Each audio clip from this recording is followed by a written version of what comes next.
Surprise surprise, the king is back. 2015 में Conor McGregor होजे ऑल्डो की 11 साल लंबी फेदरवेट विन स्ट्रीक 13 सेकंड में खत्म कर देता है।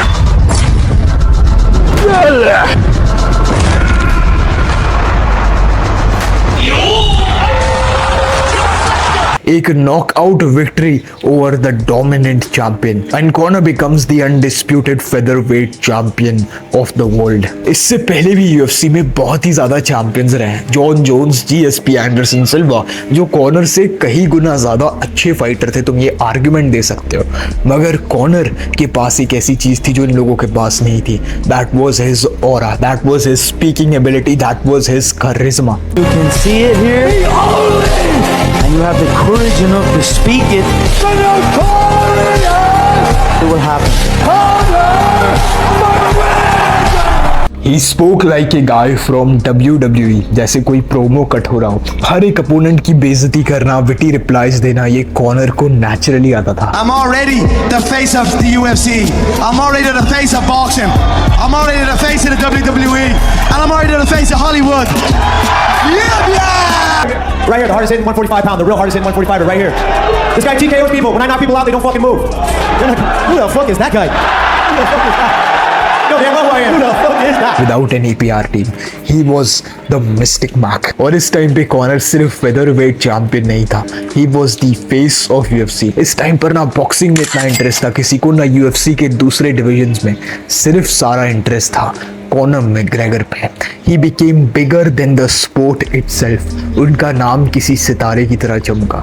He became the most famous athlete at that time. Yes, it's me again, the face of Prime MMA. एक बहुत ही छोटा मगर जरूरी मैसेज देना है, प्लीज ये मैसेज सुनो। I used to know a guy from school. ये बंदे को मैं पहली बार 10 साल पहले मिलता हूँ।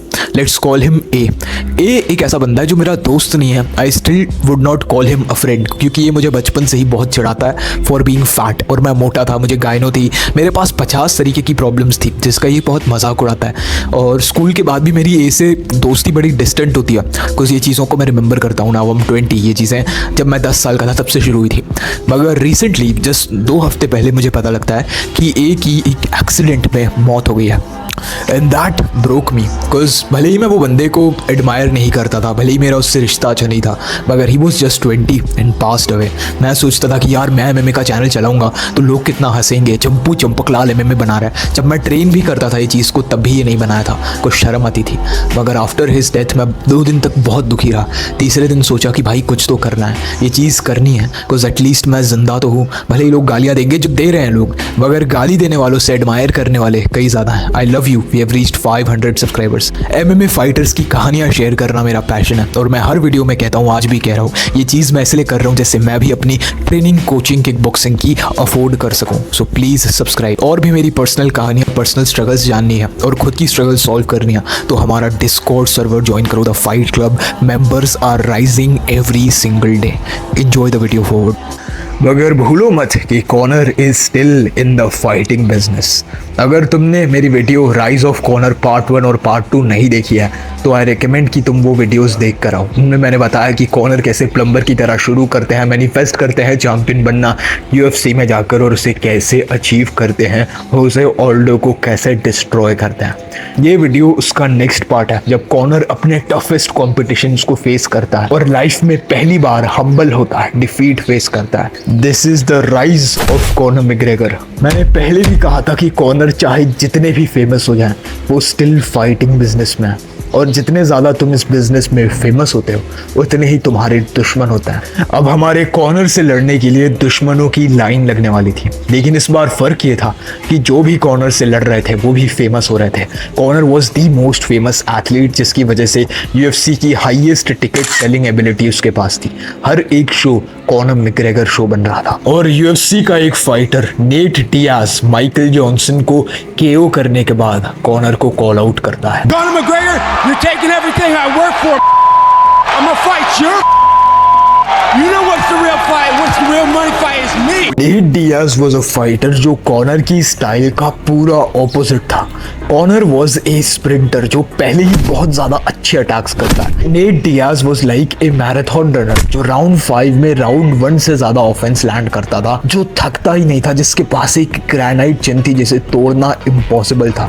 नेट डियाज को सिर्फ एक आदमी ने नॉकआउट किया था वो पॉइंट तक, और नेट डियाज को हराना उस टाइम पे एक बहुत ही बड़ी बात थी।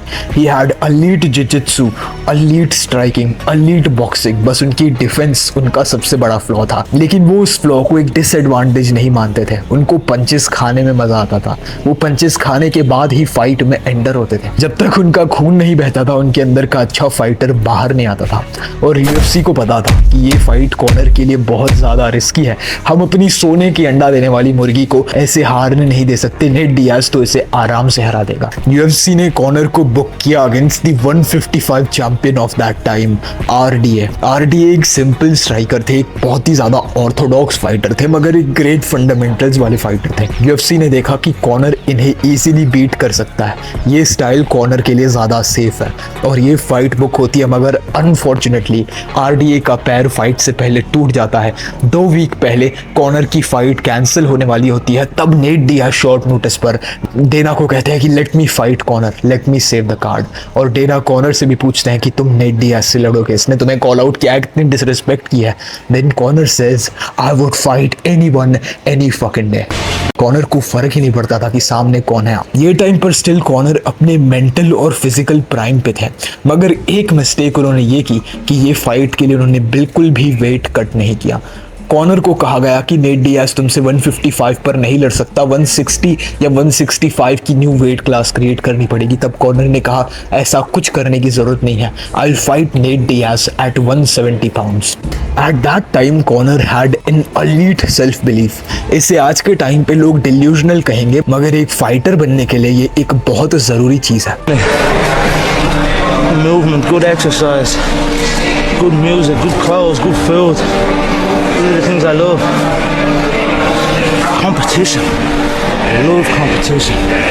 I love it. It's getting harder to find it. Getting harder and harder to find it. But I fucking love it when I find it. Conor का माइंडसेट ऐसा कहता था कि सामने कोई भी आए फर्क नहीं पड़ता, पेल देंगे माँ की चू।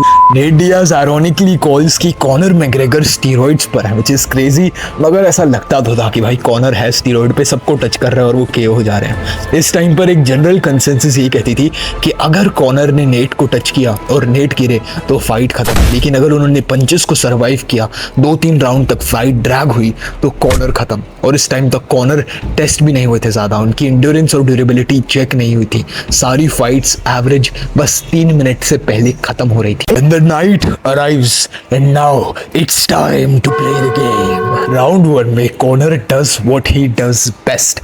बहुत ही ज़्यादा फॉरवर्ड प्रेशर, काउंटर स्ट्राइक्स, बहुत ही elite striking, mixing up kicks, knees, elbows, body punches. Conor was a proficient striker. बस 2 मिनट के अंदर ही नेट डियाज की राइट आई से खून बहना शुरू करता है। It was just another fight for Conor. लोग कह रहे थे कि नेट इज फिनिश्ड, ये फाइट नेट हार जाएंगे, या तो नॉकआउट होगा या एक कट की स्टॉपेज होगी, डॉक्टर स्टॉपेज होगी। मगर it was too early to call, the night was still young. Conor still अपनी स्ट्राइकिंग सुपीरियोरिटी दिखाते हुए राउंड 1 को स्टील कर लेते हैं। It was a clear dominant first round, मगर round 2 would be very different. Conor ने फर्स्ट राउंड में अपनी मैक्सिमम एनर्जी यूज कर दी थी and he underestimated the chin of Nate Diaz. उनको लगा कि नेट डियाज फर्स्ट राउंड में हार ही जाएगा कैसे भी। इसके साथ साथ कॉनर की इंड्योरेंस ने भी एक बहुत बड़ा हिट लिया था, बिकॉज वो 2 वेट क्लास ऊपर लड़ रहे थे। It is not common for you to see fighters जो 2 वेट क्लास ऊपर लड़े। 145 से 170 का जंप कोई नहीं करता। इट्स लाइक अभी के feather wait contender Diego Lopez जाकर शावकात रैखमनोव से लड़ने लगे। इसी वजह से यूएफसी में वेट क्लास एग्जिस्ट करती है, मगर still Conor continues the assault. उनको लगता है कि राउंड 1 नहीं तो राउंड 2 सही, सारी आर्टिलरी, सारी मिसाइल इस पर ड्रॉप करूंगा, कभी ना कभी ये टूटेगा। मगर नेट डियाज इज ए गाय जो कभी नहीं टूटता। शायद क्विट शब्द का मतलब क्या होता है वो नेट डियाज को पता ही नहीं है। कॉनर गेट्स एक्सट्रीमली टायर्ड और नेट डियाज जैसे फाइटर के सामने थकना is a a death sentence. Conor second round के मिड में ही इतने ज्यादा थक जाते हैं कि वो अपनी एलीट डिफेंस भी भूल जाते हैं, उनकी हेड मूवमेंट भी गायब हो जाती है and Nate Diaz starts landing punches on will.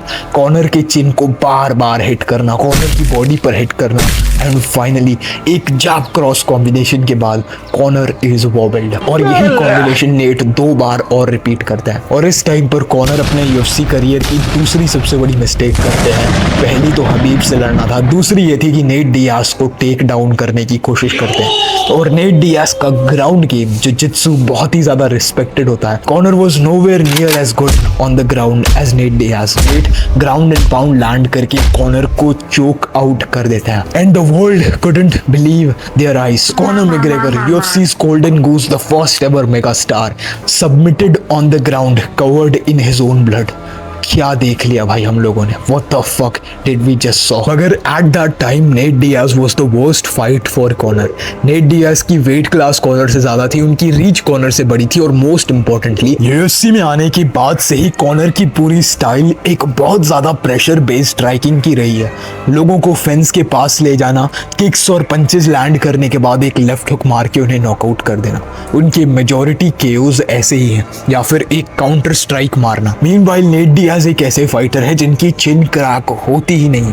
He has a titanium चिन, जो स्ट्राइकिंग में बहुत ज्यादा डैमेज लेते हैं, भले ही सारे स्कोर कार्ड्स पर हारते हैं मगर 5 राउंड के बाद भी उतनी ही इंटेंसिटी से फाइट करते हैं जैसे पहला राउंड हो। अपोनेंट थक जाता है और उनका ग्राउंड गेम बहुत ज्यादा स्ट्रॉन्ग है। ये एक वर्स्ट पॉसिबल मैचअप था कॉनर के लिए और वो हार ही गए। और कॉनर ने एक बहुत अच्छी टेक्निक की नेट डियाज को टेक डाउन करना, बिकॉज इस टाइम पर कॉनर इतने थके हुए थे कि नेट उन्हें नॉकआउट तक कर सकते थे और कॉनर के लिए नॉकआउट होना एक बहुत बड़ा हिट होता उनकी इज्जत पे। तुमने अपनी जिंदगी में कभी भी फाइटिंग या स्पारिंग भी करी है तो तुम्हें पता होगा कि थक जाना कितना ज्यादा डिफीटिंग होता है, कितना ज्यादा होपलेस हो जाता है जब तुम्हारा अपोनेंट बिल्कुल नहीं थका और तुम्हें ऐसा लग रहा है कि तुम्हारी छाती से जान निकलने वाली है। इसीलिए फाइटर्स रनिंग करते हैं, अपनी एंड्योरेंस को ट्रेन करते हैं, because the worst thing to be in a fight is to be tired. तुम्हारा खून निकल रहा है, फर्क नहीं पड़ेगा, तुम्हें ब्रेन डैमेज हो गया, तुम स्टिल लड़ लोगे, लेकिन अगर तुम इतना थक चुके हो कि तुम्हारे हाथ ही नहीं हिल रहे तो तुम गए। और नेट डियाज कॉनर को नॉकआउट करने ही वाले थे,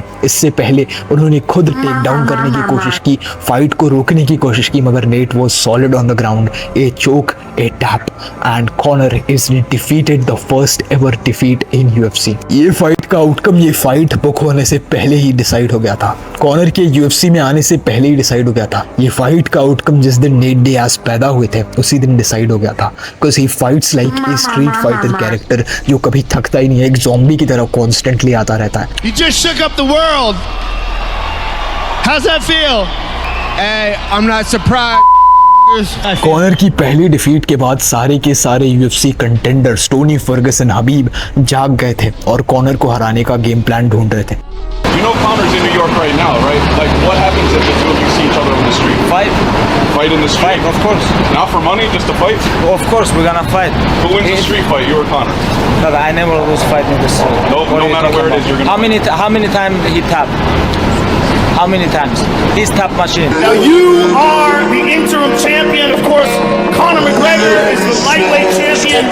Give us your thoughts on that matchup. Where you at, McNugget? You piece of kick your ass. You better go in that wall. You better make it.